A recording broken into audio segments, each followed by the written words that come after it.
a couple of minutes before, in case there's any latecomers, before Sonia starts. I'll open up because there's several people on the Zoom I don't know, and it's always lovely to meet new people and see new faces. Just to introduce myself, I'm Aviva Dorch.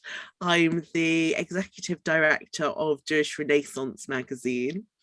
And we've been working quite closely with Monica Bohm-Dushan, who is also on the Zoom, who is the director of Insiders Outsiders. We've been thinking a lot over these past few months about the history of internment, particularly the internment of, I'm going to put it in quotation marks, enemy aliens during World War II, particularly on the Isle of Man. We were hoping to do a trip in person in October, but because of COVID, that hasn't quite worked out. So it's now going to be in March. So if any of you get interested as part of this series in that story on the Isle of Man, we'd love to welcome you to come in person, come and visit and see the places all these stories took place. But what we decided was that since we couldn't visit in person this autumn, we'd visit virtually. So we've been running a series of events over the last couple of weeks, and actually we've got more to come over the next couple of weeks, where we're telling some of the stories of those internees and refugees, people who often themselves had already recently fled, possibly immediately fled Hitler. Some had come a little earlier from Germany or other countries. They were feeling kind of already displaced and lost. And then, as we learned last week with Rachel Pistol, had to go through tribunals to categorize them as what level of enemy alien they might be. Were they a threat to this country or not? And depending on their grading, some of them were interned. Earlier this evening, we looked particularly at the life and story of Ruth Borchard, an amazing woman who, first of all, was interned in Holloway Prison and then taken to the Isle of Man, as were several of the people around her. And Ruth is one of the people who feature in Sonia Lambert's creative reimagining of this story. So Sonia, who we're about to meet, has just completed, and big mazel tov, big congratulations, she's just completed a PhD in creative writing at Goldsmiths, where she did both a creative novel, which we're going to hear about, called Sierre, based partly on the Isle of Man, mostly on the Isle of Man, but we have a little bit at the beginning first, looking at that story of internment taken from some of those life stories. And alongside that, she wrote a critical piece where she studied the history of internment. So we're going to welcome Sonia, and she's going to talk to us about that project, give us a little bit of the history, and also hopefully read from some of her creative work too. So just to introduce her, Sonia's first novel, Three Mothers, was published by Little Brown in 2008 with editions in the USA and Italy. She's written for BBC Radio 4, The Guardian, Time Out magazine. Her work's been longlisted for the Virginia Prize for Fiction.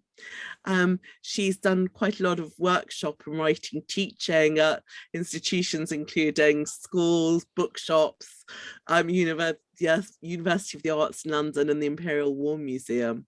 But nowadays she's actually working at the Refugee Council. So the history of refugee issues, I believe, has come very live in her current work as well. So maybe she'll draw some of those connections out for us.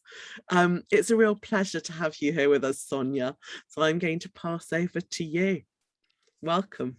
Thank you very much. This is very weird. It's so lovely to see you all, and I'm very excited to see friends and family, and I'm like, I want to talk to you, but I've got to be formal and give a talk now. So thank you so much for coming. Okay, let me share my screen.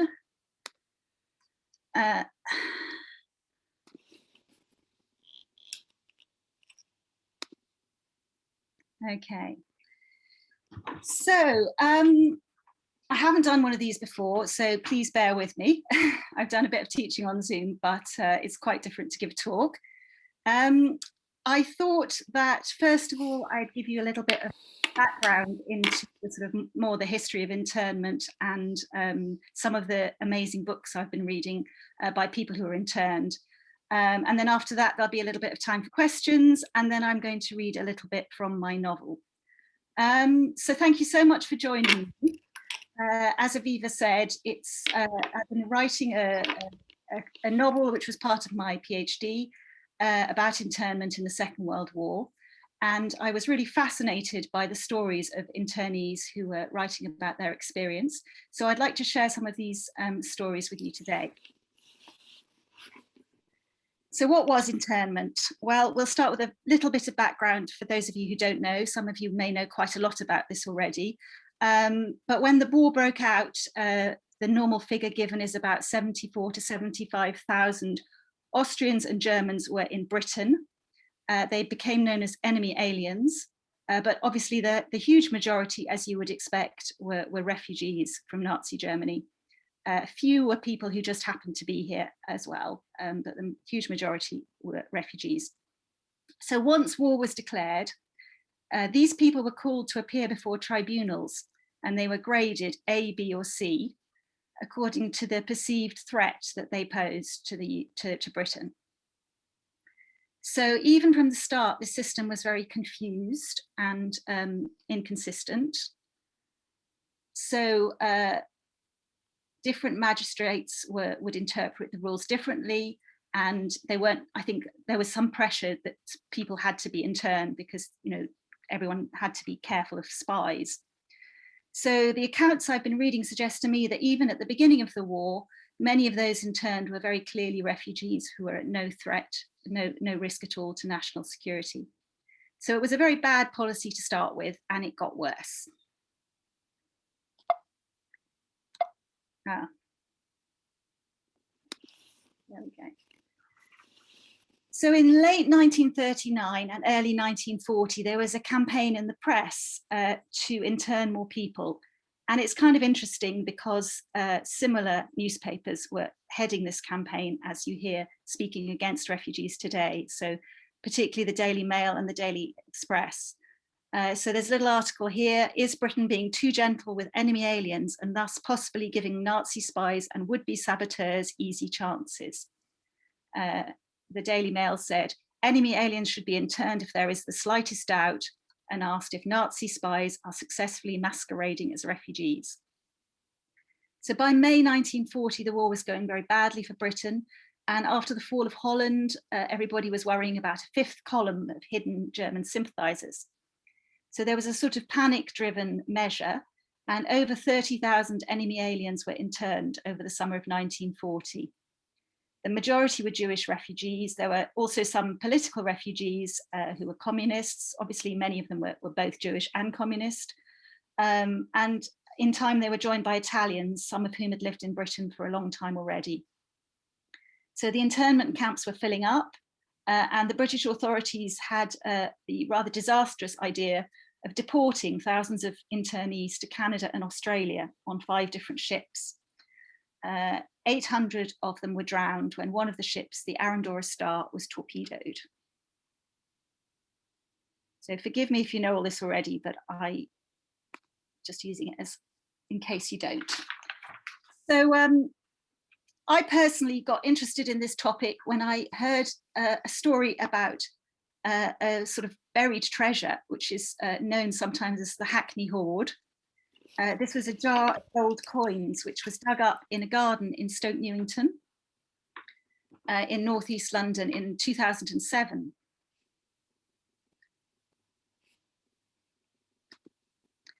So these coins belonged to a man called Martin Sulzbacher. He was a Jewish refugee from Nazi Germany. This picture here is taken later on in his life.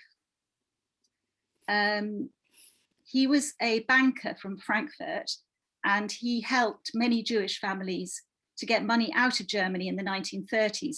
Being a banker, he had good connections and knew how to evade some of the regulations which were imposed by the Nazi government. which were intended to rob Jewish people of their savings and to not allow them to take money when they left Germany. So Martin Sulzbacher was interned by a tribunal in February 1940, and his son wrote about it, saying, "He had the misfortune that the tribunal was presided over by a rabid anti-Semite who refused my father legal representation and amongst other things accused him of contravening the laws of his own country, Hitler's Germany, by smuggling his own money out of Germany." So I think this shows to some extent the lack of understanding of what the refugees had encountered and were encountering. Very few people in Britain at that point really got what was happening to them and what had happened to them. And so there was a lot of suspicion. Similar, I guess, in some ways to today. And I was interested to hear, I don't know if any of you were at Rachel's talk last week, but she was talking about how the Stoke Newington Tribunal was one of those which interned more people, perhaps because of the personal prejudice of the magistrate. So Martin was sent to a camp in Seaton in Devon, and then he was deported. So first he was on the Arundora Star, which was the one I mentioned that was sunk by a German torpedo. He was rescued from the sea, but then he was loaded onto the Dunera, which was the ship that went to Australia. It took a lot of internees, 2,000 internees to Australia.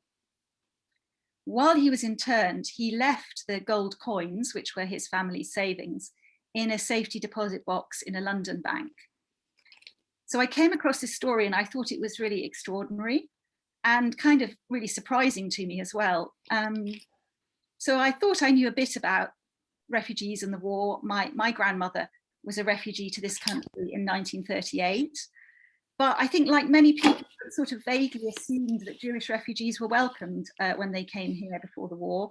I didn't know anything about internment, so it was a bit of a shock to me that Martin Sulzbacher was treated like this. And I was very curious, so I wanted to learn more.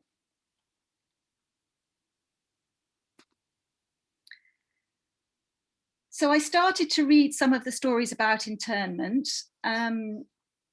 And some of them were memoirs or semi-fictionalized accounts. And I'm going to talk you through a few of these because they were sort of research for my own book and I just thought they were really interesting. I think the writers are really perceptive about the British and about the British attitudes towards foreigners. And I think these issues have interesting parallels today. I think they're also relevant to the sort of continuing struggles that we have in this country with public suspicion and tolerance and cultural diversity. I'm really interested in the way that the people who were interned make sense of what happened to them, and also the way they sort of choose to distance themselves a bit from their experiences. So one of the first books I read, which was just amazing, I thought, was called Mind Mr Lom by a guy called Alfred Lomnitz. It was published in 1941. So Alfred Lomnitz was an artist and the book's got some of his really wonderful illustrations. It describes his arrest and his internment. First, he was at Kempton Park Racecourse, which was turned into an internment camp. And then he was at Huyton Camp near Liverpool. So the book opens with the reaction of his cleaning lady to his arrest.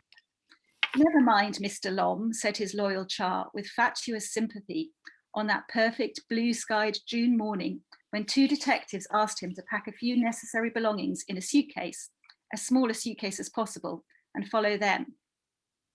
So all the way through his internment, people keep saying, "never mind," telling him to never mind.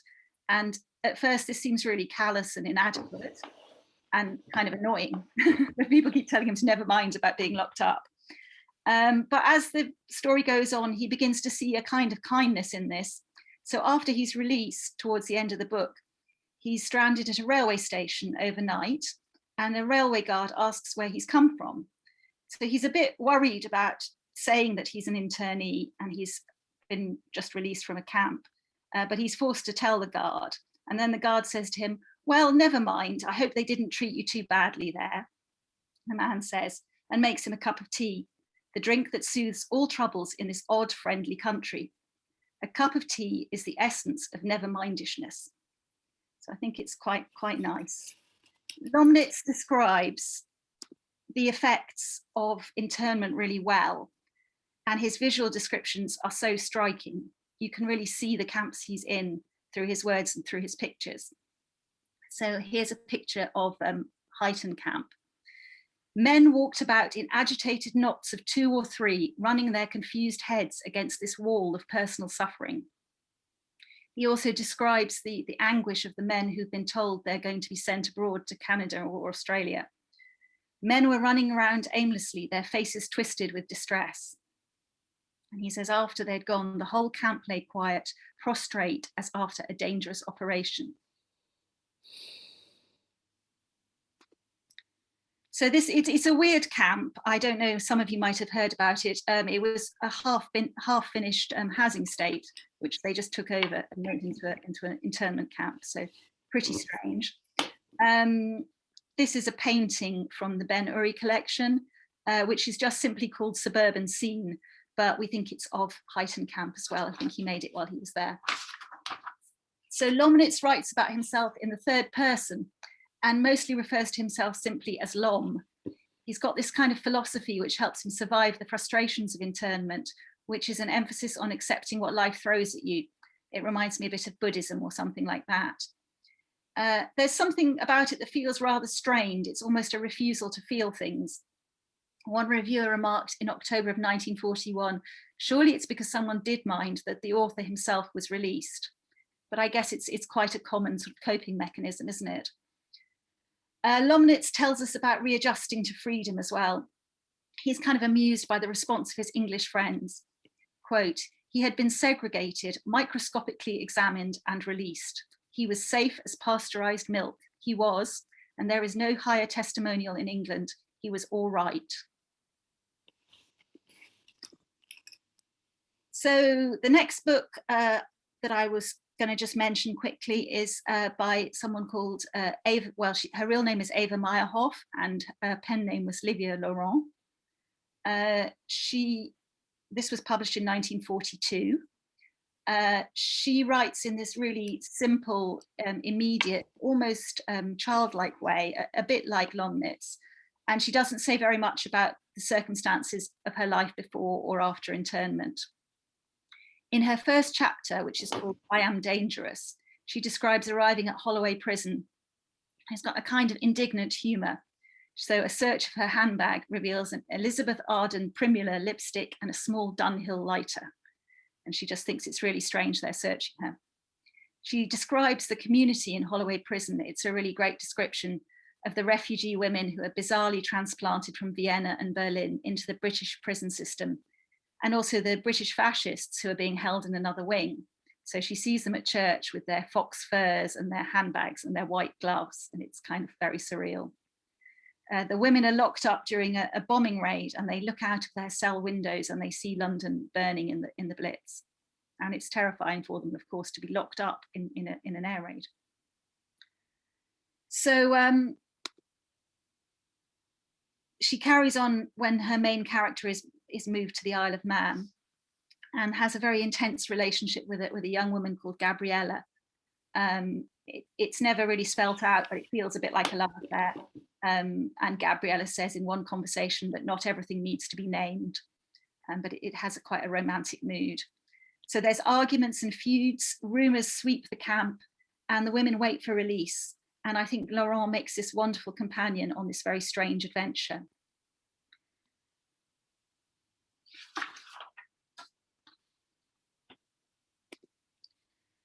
Just to move on to Ruth Borchard, who some of you may have heard about this earlier this evening. She's also written this fantastic account of her internment, but it wasn't published until after her death and was unfinished. It follows a central character called Anna, and it's sort of before her internment and over her time in Holloway Prison. But it breaks off abruptly when Anna arrives on the Isle of Man. There's a romantic subplot which involves an affair between Anna's husband, Bert, and then this mysterious woman, Edith. And when Anna wakes up on the Isle of Man, she finds that she's interned in the same room as her rival. so I can see with my own writer hat on why she might have felt she needed a kind of romantic device to make it more interesting to general readers, because I think she maybe thought that internment was not of widespread interest to a wider readership. But the device, I think, creates an uneasy blend of fiction and memoir. And so my personal guess is that maybe that's why she abandoned the project. I'm not sure. There's a number of reasons. But it's such a shame it's not finished, because I really enjoyed the internment story. I thought it was very powerful. The indifference and ambivalence of the British is once again a theme. So Anna asks a friend to speak at the tribunal in her support, but the woman refuses, fearing the impact on her own life. So Anna's husband says 6 years of Hitler here in England and they would be just as corrupted. Anna really begins to despair when, like Mr. Lom, the kindness of ordinary people gives her some hope. So her cleaning lady offers to look after her child and raise her as her own, while a tenant offers to pay more to sublet their furnished apartment while she's interned. So there's small comfort perhaps, but it does make her feel that the British around her are not entirely hostile. Anna rejects the cleaning lady's offer and arrives at Holloway Prison, which is thinly fictionalized as Holmdale, with her baby daughter. On seeing the name of the prison, she felt something like the bang of a gong go through her. The shock vibrated, long drawn out in all her bones. So there's, to me, a very moving description of trying to care for her little girl in this very hostile environment of the prison, trying to get hold of milk, for example, and of the sort of pain and relief of being separated from the child when someone else comes to look after her. It's unlike any prison account I've read before, and it made the whole experience seem very, very real. She also describes how the women work to impose some kind of system for getting things done in the prison, which is kind of swamped because there's so many people interned there. So how they try and get organized. The other book, which I found really wonderful and frustrating in equal amounts, was called The Inquest by Robert Neumann. It's probably the most fictional and least autobiographical of the accounts I read, but it's really animated by Robert Neumann's own lived experience of internment, which I don't know if any of you have come across him before, but he's a really interesting writer. So what I really love about it is that it's the angriest of the books. And also I think he really manages to put the experience of internment in a sort of wider context of what's happening at the time. So the premise is that a refugee woman has died, apparently by suicide, and the last person to see her decides that he's going to retrace her life and talk to the people who knew her and find out what happened before her inquest. So it's a little bit like, in a way, like an Inspector Calls, in the way that her story is told through the sort of excuses and the evasions of other people who've sort of failed to help her. So this woman has been politically active in Berlin, Spain, and France before arriving in London, where she and her lover are both interned. So there's a sort of great sense of collective responsibility and also the wider tragedy of the left in Europe. So internment is the last straw for this couple in this story after everything they've been through. And Neumann himself was interned, and he talks in this book about how these conveniently forgotten men were locked up in the bird cages of democracy, which is sort of a reference to The Wire. His English is quite weird, but quite beautiful. This is a novel he actually wrote in English, although he was obviously a refugee himself. So yeah, I think there's a quite good description at the end when an Englishman is asking an Italian who's been interned about the experience. Schilling says, mistakes, muddle. Can you be guilty of muddle as you might be guilty of rape, torture, violence? Ventura, that's the Italian guy, says, you can be guilty of muddle. You can be guilty of laziness of heart. Minor injustices, says Schilling. Ventura said, there are no minor injustices. Justice is indivisible. The thing that was really frustrating about the book for me is that its attitude towards women, it keeps coming back to this question of the central character about her sexual morality. Is she a prostitute? So there's a policeman at the beginning who sets the tone, and he comes and tells about this woman's death, and he says, They do things no decent English girl would do. So all the way through, there's this suggestion that maybe she's a prostitute, which in some way seems to be implied is relevant to whether she died. It's quite hard to disentangle the sexism of the characters. Obviously, this was the 40s, from Neumann's own position. Some people say, well, he's actually exposing kind of their hypocrisy and sexism, but I don't know, it feels like he kind of shares in it to an extent, and it kind of left a bad taste, that aspect. So, yeah, even at the time, with all the distractions of the war, the internment of civilians was controversial, and it was criticised by a number of prominent people. But after the war, the story started to sort of be forgotten. I think partly because of the understandable reluctance of internees to talk about what had happened, as well as the context of the war. I think it sort of didn't quite fit into the overarching narrative of the war. Those who did discuss it often made light of it or emphasised the more positive aspects. And I think for some people there were consolations in the comradeship, the artistic endeavour, or the growing confidence that came with self-help. So some of the historians who've written about it say, by 1960, Second World War internment had been sanitised into a jolly jape. But I think as people grew older who'd been interned, some of them began to think, well, they wanted to set down their experiences and felt like it was now or never. The last book I'm looking at is called Accidental Journey by Mark Lynton, and this wasn't published till 1995. Mark Lynton was born Max Otto Ludwig Lowenstein and came from what he calls a background of comfortably situated and convinced Germans with a somewhat cosmopolitan outlook who just happened to be of the Jewish faith, or so we thought at the time. So he was, they were quite well off, and he was studying at Cambridge at the time when he was interned.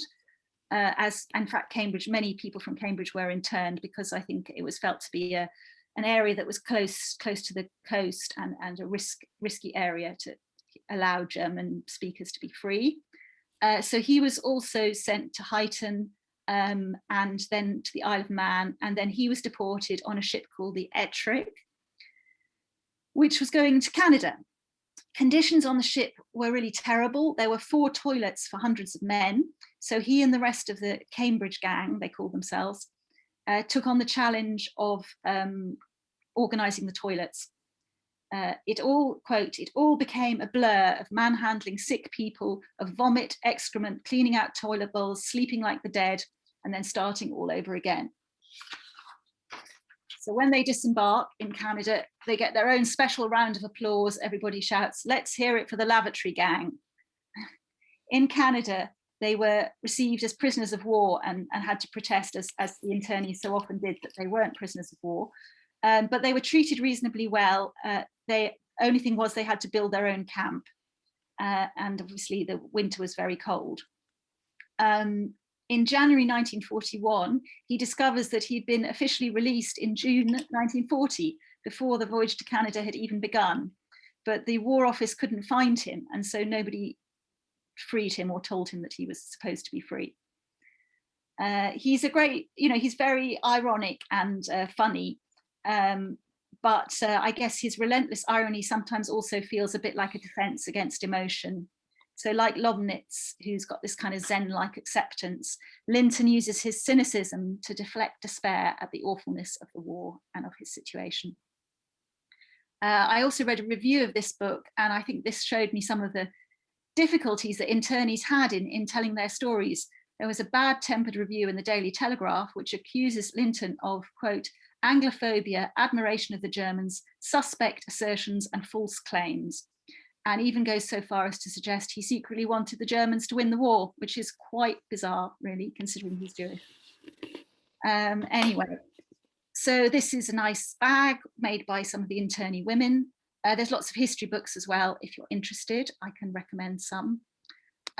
This is a drawing which was made by an interned artist, Fred Ullman, in 1940.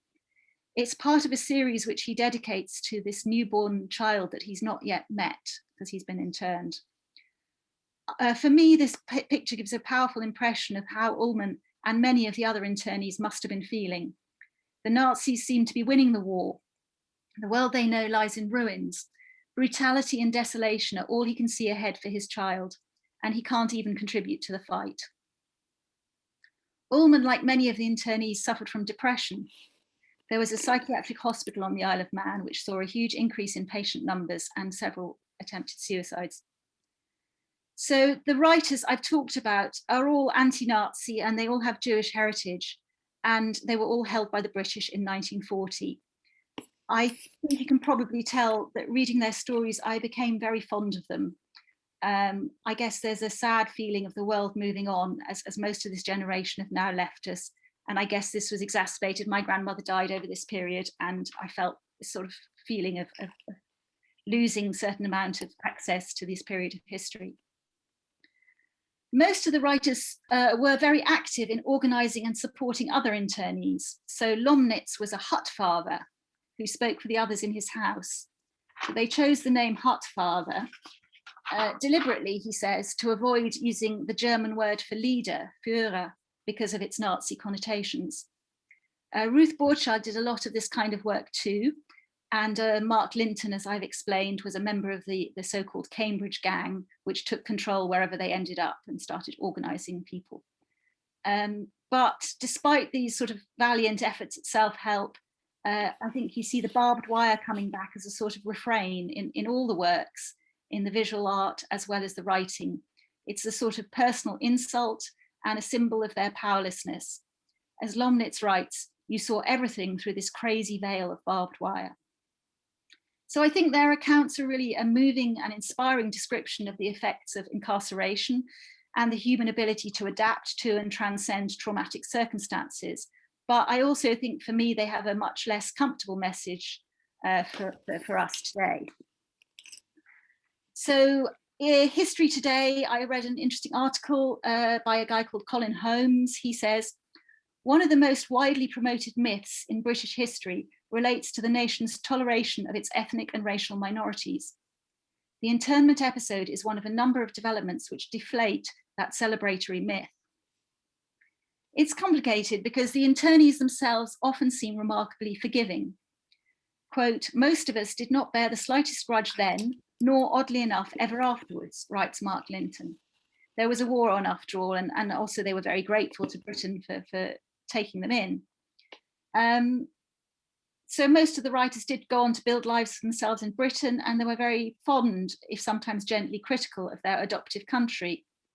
They share a carefully constructed lightness of touch, allowing themselves at most a sort of wry irony about their situation. They choose not to define themselves through their suffering. But often the strongest condemnation comes indirectly.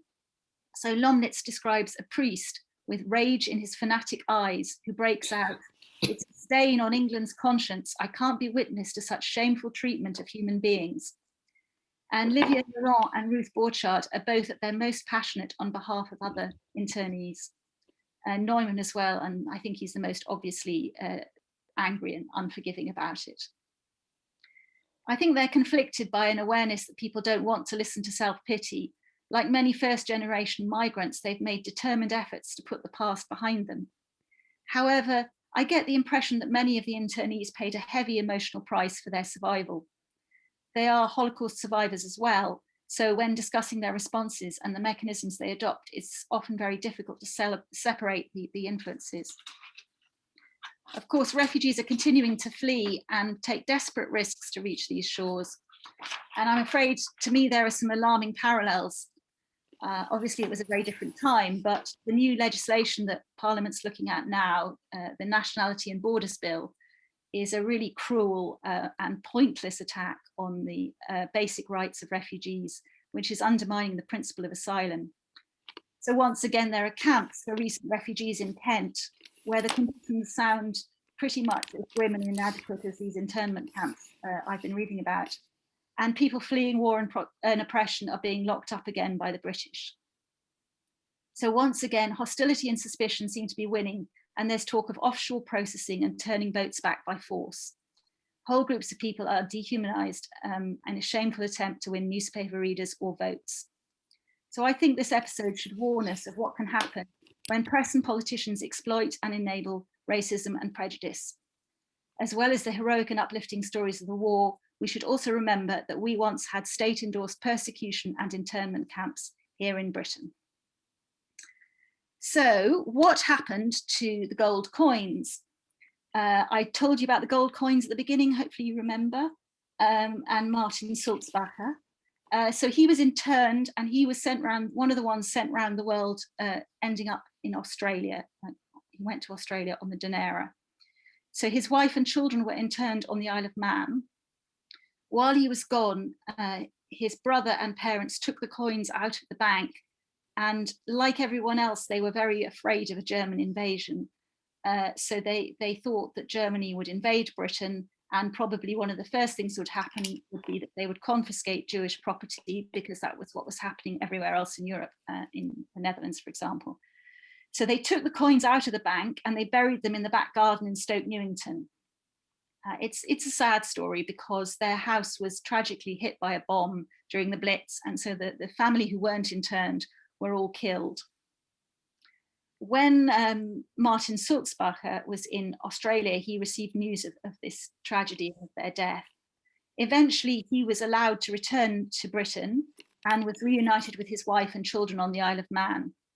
When they went back to London, he found that the coins had gone from the bank, and a neighbour said that they had been buried in the garden, but nobody knew exactly where. So he searched the ruined house with a metal detector, but he couldn't find them. And as I say, they were found in 2007 when they were returned to Martin's son.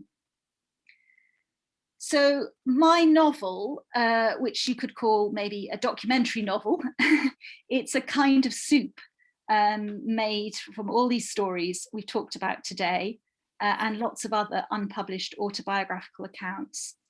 I so enjoyed working on it. I got really obsessed, and I'm trying to find a publisher. My agent has been sending it out to people. So if anyone has any great ideas for publishers, please do get in touch.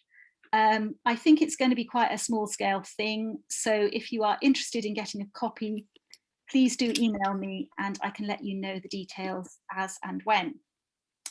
Thank you very much for listening. So I'm very happy to answer some questions, and also I'm at some point after we've talked a bit, perhaps I will do a little bit of a reading, short reading.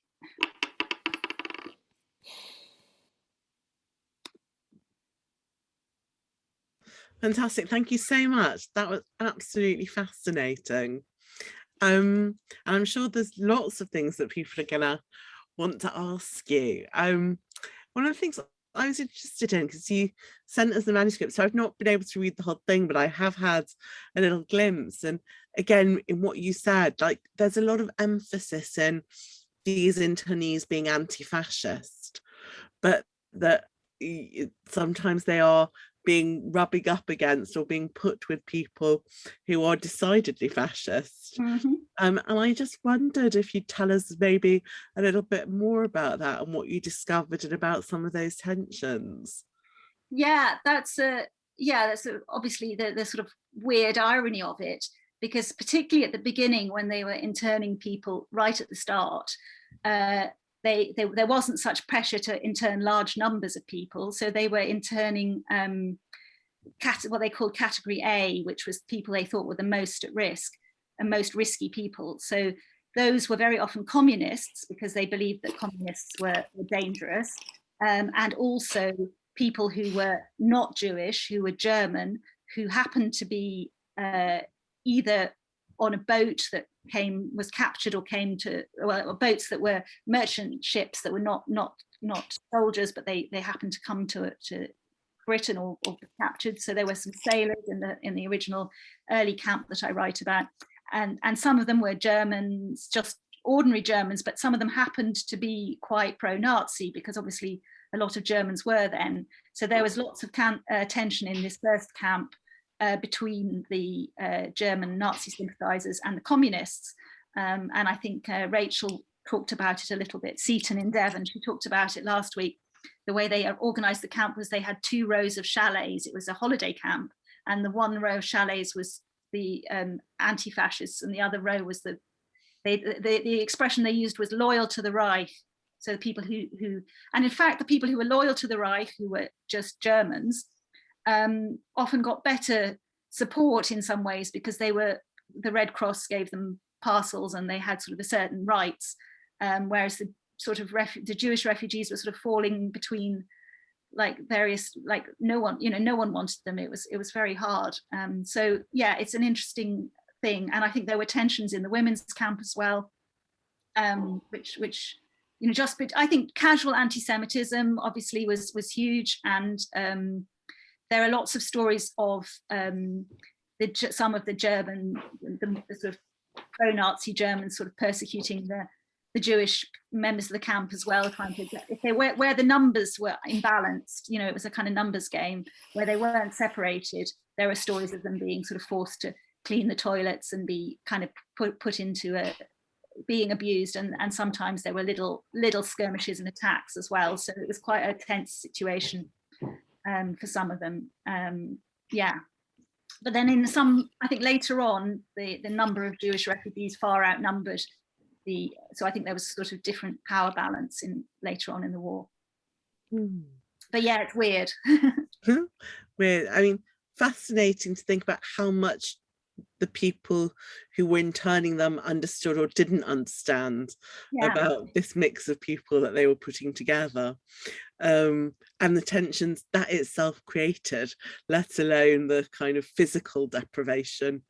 Yeah, well, that's it. And I think there was a lot of casual is probably the wrong word, a lot of anti-Semitism in Britain at this time. So I think one of the problems with the process was that some of the magistrates were like, well, you can't really trust them, they're Jews, or things like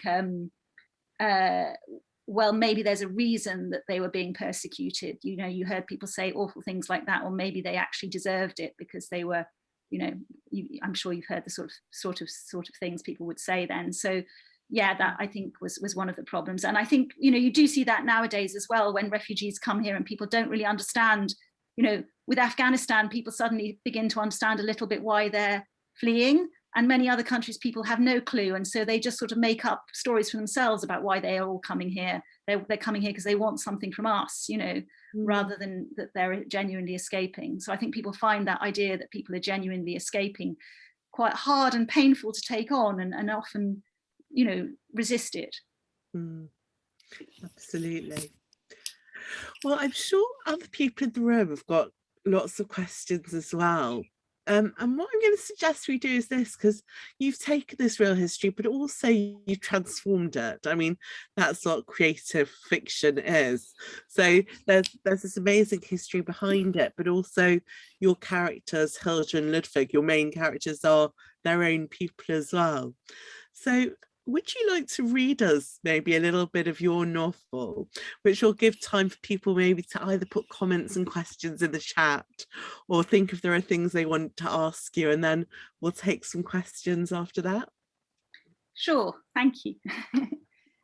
Yes, I've really been angsting, because I haven't done this very much, and I was angsting about which bit to read. And I have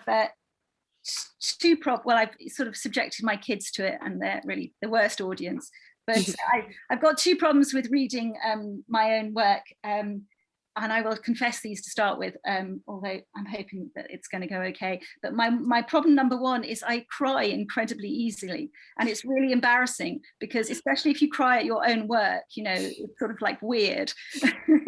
So I've tried a bit that's not too emotional, but if I do start choking up, we'll just have to laugh it off, because I really hope I don't. And then the other problem I have is, because it's quite a sort of international story, and there's bits in Australia and there's bits in obviously lots of different nationalities, and I will really try hard not to do silly accents, but in my head when I'm writing it, I've got these kind of accents that I have in my head, so I'm really going to try not to do that, because I will offend people if I do. And also I'm really bad at it, but in my head it sounds really good, so I'm going to try not to do that. Okay, so I'm going to read you a little bit where my female character Hilda is on the Isle of Man, and then there's a little bit, so it intercuts the two stories.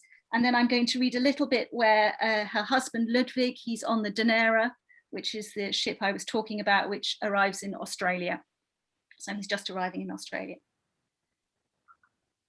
Hundreds of internee women are spread over the soft sand, tilting their faces up to the sun or paddling sedately in improvised beachwear, headscarves and hitched up cotton dresses. Hilda can hear a soothing babble of German and other languages interspersed with muffled calls as people cry out to friends or children. Frau Weissmann, how's your throat? Better, I hope? Come here, Frederica, you'll ruin those shoes. People compare landladies. Mine's dreadful. Oh, really? Mine's a dear. They prod each other for new information on the inexhaustible topic of release, and they speculate in hushed whispers about whom one can trust and who has a high-ranking Nazi uncle. Hilda watches Mr. Oppenheimer's youngest boy, toddling unsteadily a few yards away, busy digging holes and rearranging stones, strangely purposeful in his low-hanging nappy. She can't take her eyes off him, making constant comparisons with her own son. Little John was babbling away before she left, and Frau Weiss wrote in her last letter to Holloway that he's starting to say real words. But Hilda can't imagine this. She suspects that the older woman is unreliable on this topic, prone to wishful thinking. Is he talking yet, your son? She asks Mrs. Oppenheimer, trying to sound casual. Not really, but he certainly makes a lot of noise. Watching him, Hilda feels hot and nauseous, the anger stirring inside her. She wants a little boy too, her little boy, not this similar but subtly wrong imposter. She wants to scoop him up and breathe in his smell, to nuzzle and tickle him, to eat him up. A wave of desire, a clenching in her stomach, almost makes her cry out aloud. She needs to be close to him, to brush sand off his tiny feet, to lovingly wipe every crease on his chubby body, to see him eat and sleep. Soon, oh please, her own child might play on this beach. Dear God, keep them safe wherever they are.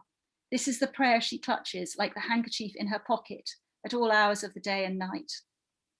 The knitting lies in her lap. Squinting into the blue of the bay, Hilda looks out at the smooth expanse of the sea.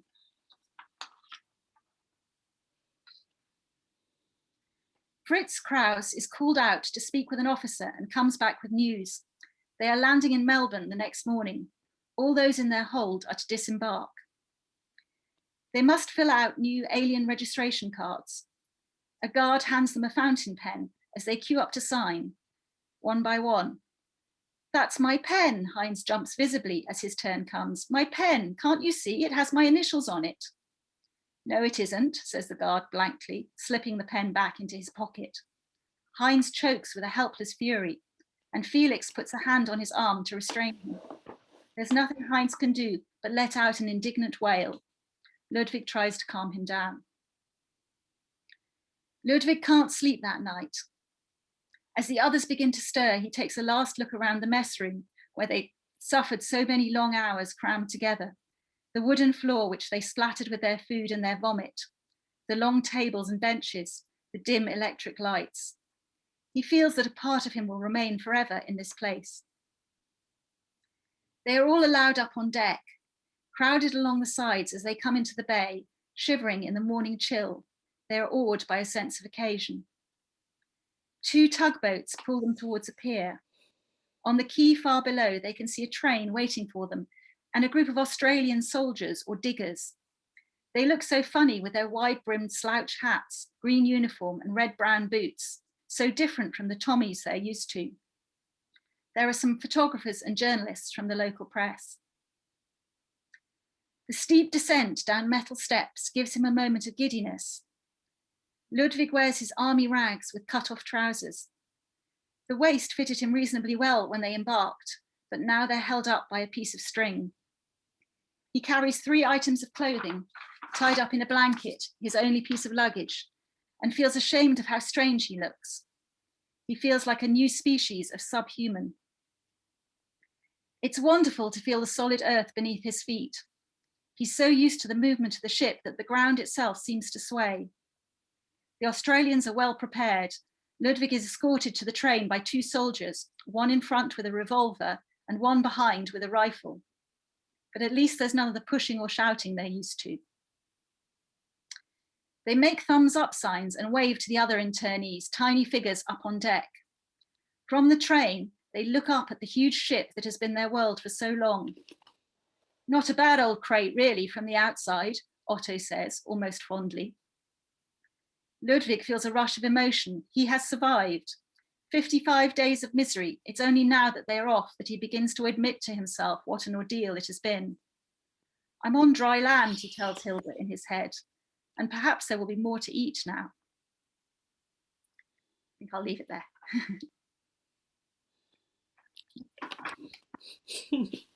Brilliant, thank you. I can see lots of people clapping you.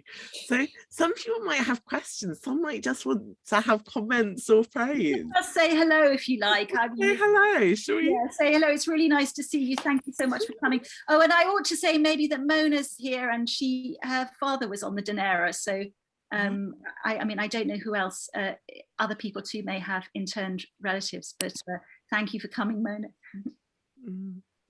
Actually, in our previous session, we had quite a lot of people who were children of some of the people or descended from some of the people you were talking about. So I think that thing of second, third generation really kind of reclaiming their family history is a big thing at the moment, and as it is for you, it sounds like. Go on, Giovanna, who would you like to? Hi Sonia, so nice to see you. It's been a long time. Sorry, I'm in a rather dark room. I just kind of okay, I wish I was actually. I just wanted to ask, like, in terms of like the writing experience, like how did you come to decide which characters, which voices, you know, appeal to you? Because obviously it's lots of different narratives, lots of really interesting stories. Which ones, how did that process happen? Like, how did you prioritize particular narrative voices or, you know, characters over others, or how did that work out, that kind of? Yeah, well, it was really weird actually, because I was reading all these other books that I've told you about, and I sometimes felt like I was channeling whichever one I'd read last, you know, so I definitely felt like I was, and it's quite hard, and you feel a little bit guilty because you're like not sure how much you're sort of ripping off their own accounts and how much you're sort of adding to them. But I did feel like certain personalities from these books that I read sort of made their way into my story. So I was definitely like, some of my characters were definitely based on some of the people who'd written these books. So it was quite a weird thing. And I guess, yeah, it was tricky. I think that was one of the things I really struggled with, because I'd read something and go, oh, that's a good character, I should bring him in. And I think that's a bit different to how you normally write a work of fiction, which kind of comes more from your imagination. So I feel like there was a bit of a struggle of like wanting to say everything that and maybe you can tell from the bit I read, you know, sometimes I tend to tell a bit too much of the history, and I want to explain things to people rather than kind of the lived experience. So a lot of the work I was doing while I was writing it was trying to make it more about a lived experience and less of a history lecture. Yeah. Thank you. No, I think it comes across really well, so yeah. Thank you. Yeah. What surprised you in the writing of it? Was there something that really you didn't know you knew and then writing the novel taught you? It was way darker than I expected. I thought at the beginning, oh, this is just like a really interesting, like quirky, different take on history that I hadn't really explored.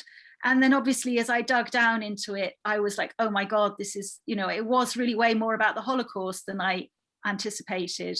And that was quite, yeah, it was quite sort of hard in a way, because I somehow thought, well, they'd left Germany, they'd escaped, but of course they were all grappling with what was happening over there at the same time. And I think that's one of the reasons that it was so awful and traumatic for them, because they were gradually, you know, literally as they were in the camp, getting little bits of news from Germany and then stopping getting letters from their family, remaining family, and reading the accounts of that.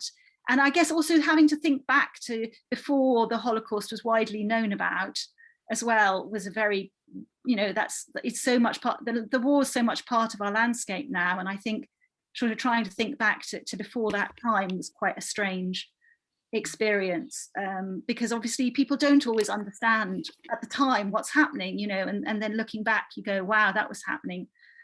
So yeah, that was, and yeah, it was quite a long I don't know, I think perhaps I would try in future, might try and use my imagination a bit more. I felt very responsible to tell these stories, and I don't know if that's, maybe a novel's not quite the right vehicle for that. Maybe I would have been better writing a history book.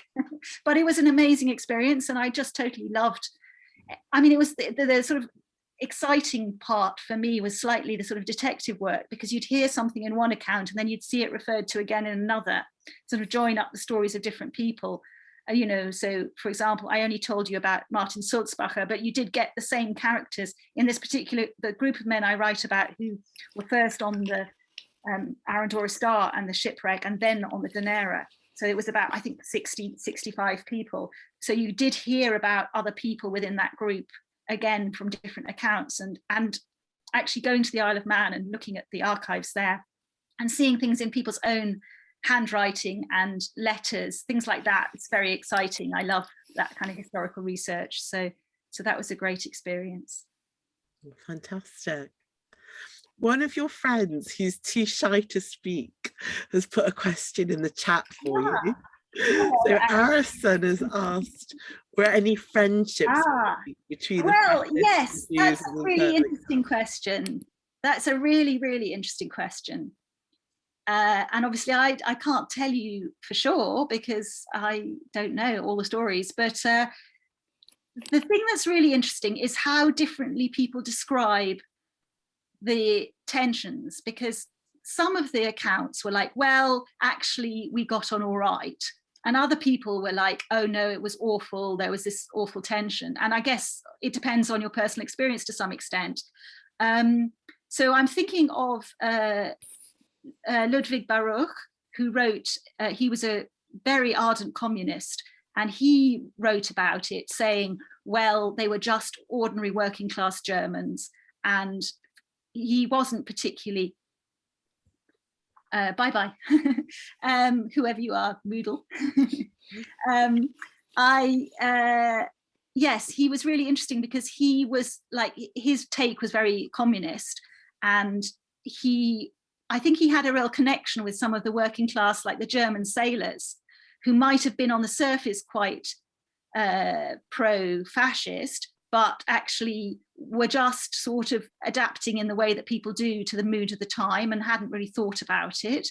So he talks about them in quite a sort of comradely, forgiving way. And then there were other people who, really obviously there was tensions, and there's interesting stories about the women's camp and sort of incidents of, so in the women's camp, they were separated into what they called brown houses, where they were sort of more German sympathizers, and other houses where the refugees were. So they tried to sort of sort themselves out so that people weren't having to like share facilities with people who would be quite anti-Semitic or whatever.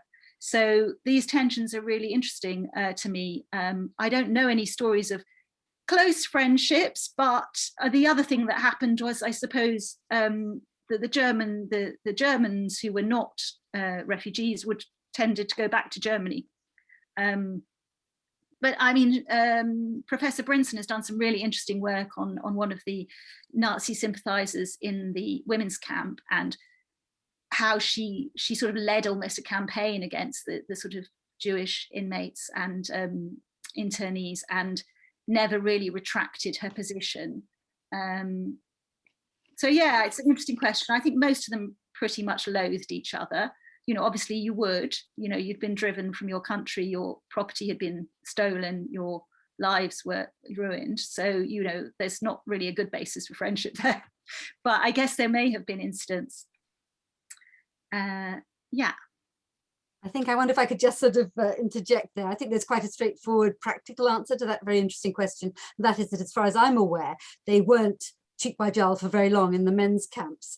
I suppose this is one way of vindicating the Brits to some extent, that actually the kind of indignity and the kind of surreality, if you like, of putting the Nazi sympathizers, indeed the fully fledged Nazis, cheek by jowl, in the same enclosure, as it were, same situation as the Jewish refugees. It was realized, and it actually, I think I'm right here, that actually fairly soon they were separated out. So on the Isle of Man, I think that depended on the camp. I mean, the guys, someone else could come in there, but the guys I was talking about who were on the Dunera, they were category A, but they were anti-fascists, some of them, and they really struggled to get separated. The British wouldn't listen to them, so some of them did have to stay together for much longer than they wanted. Sorry, did someone else want to say something? I mean, just picking up on that, if I may, Sonia, I mean, the Dunera is a very special case, and you didn't choose to read that very harrowing section of your book, and it is a truly harrowing story. And if I could just add to that, that tomorrow morning, rather early, 9 o'clock, because of the time difference between here and Australia, there is actually going to be a morning's conference precisely on the refugees' experience of going to Australia and what became of them there. So do, if you're interested, and goes on Saturday morning as well, which will actually look more at the experiences in Australia and indeed the ultimate contribution of the refugees to Australian society. But the Dunera is an intensely murky episode. I mean, you mentioned the Ettrick going to Canada, how bad the conditions were, but in fact the Dunera was infinitely worse, and on every level. I mean, absolutely a totally shameful episode. So anyway, that's just as a point of fact. Sorry, I've stopped now. Any other questions? Or even just congratulations. Oh, Claudia'd like to say something. You unmute, Claudia? Claudia, you need to, there we go. Yeah, long time since we met, but I just heard today from my sister Jackie in Australia, because my father and his 3 brothers survived the Anandora and Dunera and internment, and my father kept diaries, and we've just heard today that Monash University want to publish an edited version of his diaries. So we're now trying desperately to think of a title for this, because it's a sort of coming of age story, really. Wonderful, how interesting. Oh, Yeah. It's lovely to see you again. I hadn't made that connection, but it's because nice I come up as iPad new or something. Yeah. So yeah. But Jackie's hoping to get back in the spring next year, and it's one of these sort of things that's so frustrating, because you grow up not being encouraged to ask questions, and you just get the odd comment like, oh, we were torpedoed and we ended up in Australia because the next boat coming along, was going to Australia. So we just sort of thought, oh yeah, okay, that's life. It's been fascinating reading these diaries where he's talking about his emerging as a young man. And my sister also managed to get hold of his security documents, which were not meant to be published until 2077, which has this whole long correspondence with the British government where he's trying to get reclassified from category A to something that was less offensive. And sort of interesting when they ask him about whether he wants to go back to Germany, and he's saying, well, it's not Germany that I have a problem with, it's what's happening there at the moment. And interesting enough, over the last year, my sister and her family and I have now become German citizens. And the Germans were so grateful that we wanted to become German and asking us questions about what my father would have said. And I'm afraid I just gave them the edited version of that one. Yes, how fascinating. Oh, thank you so much, Claudia. Yes, well, I can't wait to read your father's story. I'm really looking forward to it. And really interesting, because one thing that was really inspiring when I was writing was your uncle's story. Yeah, well, this one's quite different.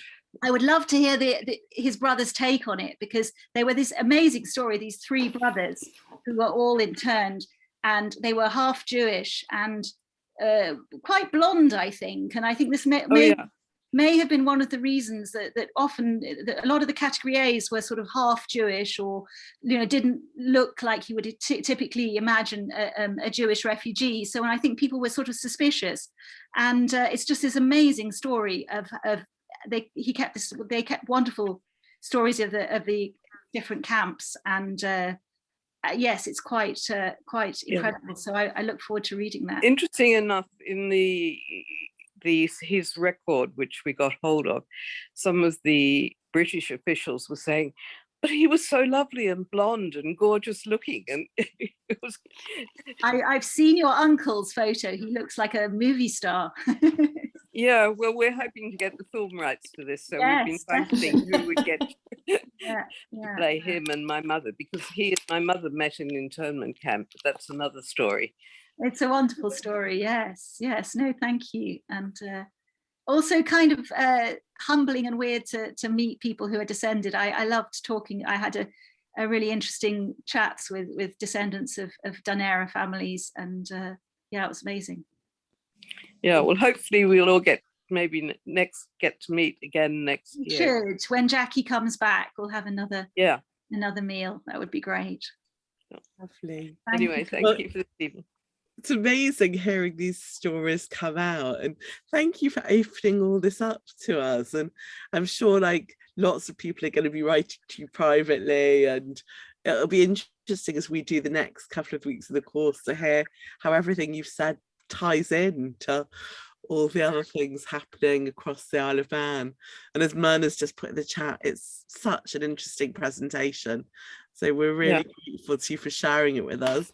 And we really hope, I'm really looking forward to sitting down and finishing the book, and I really hope that it gets picked up by a publisher. So well, Monash University said that they want to publish it. So yes, that's great. Which is good. But so I'm going to hand over just to finish up to Monica, who is going to tell us a little bit about what else is coming. So Monica, over to you. With pleasure. But before I do, I want to say that I have read the book, Sonia's manuscript, from beginning to end, and I heartily recommend it. I mean, obviously, it's not now yet properly available, but it's a wonderful read, Sonia, and you've done something with that raw material that rings true and is vivid and from the heart, and I highly recommend it. And I also very much hope, I'm sure you will find a publisher in due course. I'll look forward to that. Very good. And Claudia, may I just ask your family surname, because your father's your family? Yeah, Radok. Radok. Radok, R-A-D.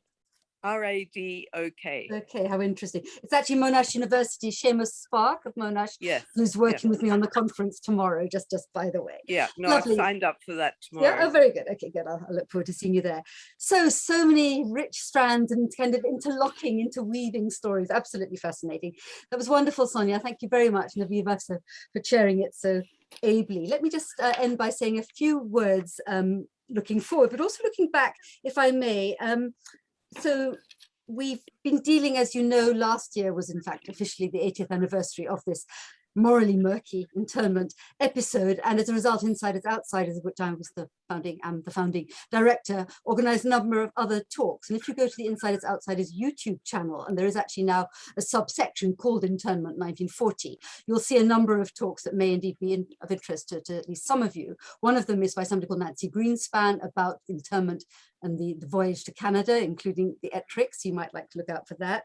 Also, I was interested that you showed that very beautiful work by Leonard Adam, and you didn't have a chance to say anything about it, but his daughter, Mary Claire, turns out she's a good friend of an old friend of mine, so it goes. But she gave a lovely talk about her father, who was a very eminent lawyer, an anthropologist, and a Dunera boy, as they rather humiliatingly were called. So that's on record too, and much else besides. So just looking forward, as Aviva has said, we have many rich things, I think, in store as part of this ongoing series of internment-related talks. It's already next week. It's next Thursday. So every Thursday at 6 and then at 8. We've got at 6 o'clock a talk by Jane England, a gallerist who represents the estate of a very, very larger than life character. I don't know whether you came across him at all, Sonia. Somebody called Jack Bilbo. His real name, I think, was Hugo Baruch. He refashioned himself, had been imprisoned by the Nazis, comes to this country and is more or less promptly interned in Onken camp, which actually hasn't been mentioned yet today, which is just on the outskirts of Douglas, and becomes a kind of cultural impresario for all manner of interesting things happening there. And in fact, she's going to be joined by Bilbo's grandson, Ben Woodison, who's also an artist, so that should be wonderful. And then after that, at 8 o'clock, we have a talk that focuses primarily on Hutchinson camp in Douglas, which was often called the artist camp for the disproportionate number of remarkable individuals who gathered there, including Kurt Schwitters, who I think you may have mentioned very briefly en passant. And that will be Jackie Richardson, who is the daughter of a German-born art historian called Klaus Hinrichsen, who was there and became the chronicler of this rich cultural life in Hutchinson. And she'll be in conversation with a very engaging young journalist with I think no direct family connection to all this, but who's become, like you, totally intrigued and fascinated, not to say obsessed by it, called Simon Parkin, who has completed a manuscript that has the wonderful title, The Island of Extraordinary Captives, and it's primarily focusing on certain key figures in Hutchinson. So that's also in store. I could go on, but I think that's probably enough for one night. Do take a look in the What's On section of the Insiders Outsiders Festival.org website if you'd like to know more. Even better, sign up for the newsletter and you can be kept informed, because this is all ongoing, not just about internment, of course, but internment is an important part of so many refugees' stories. And I'm delighted, Sonia, that you've been able to add to the rich sort of resource that we're amassing. Thank you so very much. And thank you, everyone, for listening in. Thank you so much for coming, everybody. Okay, many thanks. Hope to see some of you again soon. All the very best. Take care. Thank you, Monica. Thank you. Bye. Good night. Bye-bye.